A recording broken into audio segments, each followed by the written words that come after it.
নমস্কার বন্ধুরা, আমি রুনা। আমার এই পাঁচফোড়ন চ্যানেলে তোমাদের সবার অনেক অনেক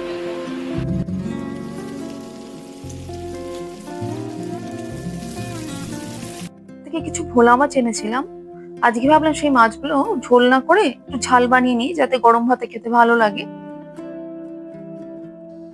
এখানে মাছগুলো দেখো ধুয়ে ভালো করে পরিষ্কার করে নিয়েছি। প্রথমে আমি মাছগুলোকে হলুদ আর নুন দিয়ে মাখাবো।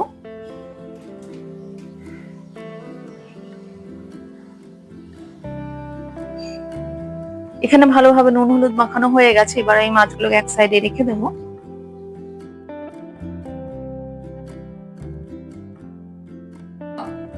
মশলা বানানোর জন্য নিয়েছি কুচনো নারকেল, আদা, কাঁচা লঙ্কা।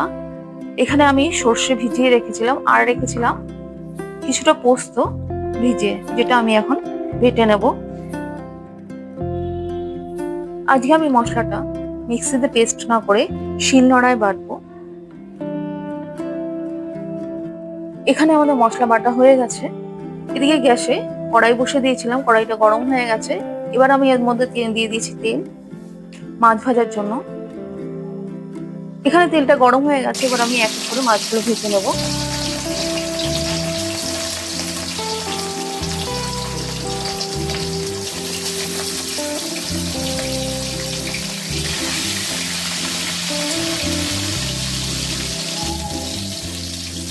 এখানে আমার মাছগুলো ভাজা হয়ে গেছে। এবার আমি এক এক করে তুলে নেব। কড়াইতে যে বাকি তেলটা ছিল তার মধ্যে আমি দিয়ে দিলাম সামান্য কালো জিরে,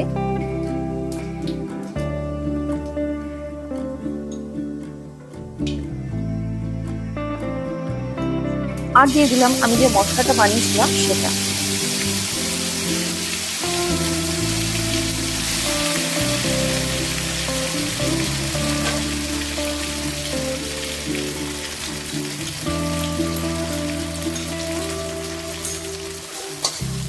মশলাটা আমি খানিকক্ষণ নাড়াচাড়া করে দেবো।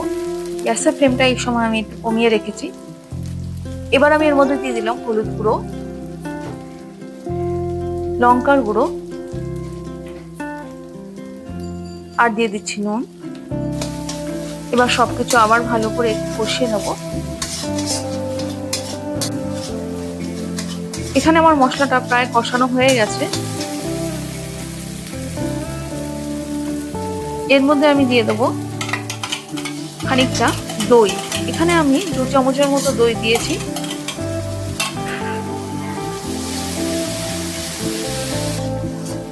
আবার আমি সবকিছু মিশিয়ে নেব।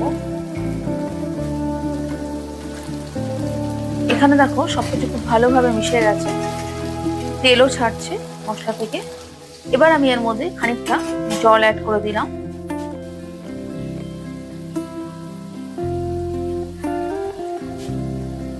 এখানে ঝোল ফুটে যাওয়ার পর আমি দিয়ে দিচ্ছি 2টো কাঁচা লঙ্কা, যেটা আমি চিড়ে দিয়েছি, আর দিয়ে দিচ্ছি সামান্য চিনি। ঝোলটা ভালোভাবে ফুটে যাওয়াতে আমি মাছগুলো সব ঝোলের মধ্যে দিয়ে দিলাম। এখানে আমার রান্না প্রায় শেষ। তো ভোলা মাছের ঝালের রেসিপিটা তোমাদের কেমন লাগলো অবশ্যই কমেন্ট করে জানিও। আর যদি ভালো লাগে তাহলে অবশ্যই লাইক আর সাবস্ক্রাইব করে আমার পাশে থেকো বন্ধু হয়ে।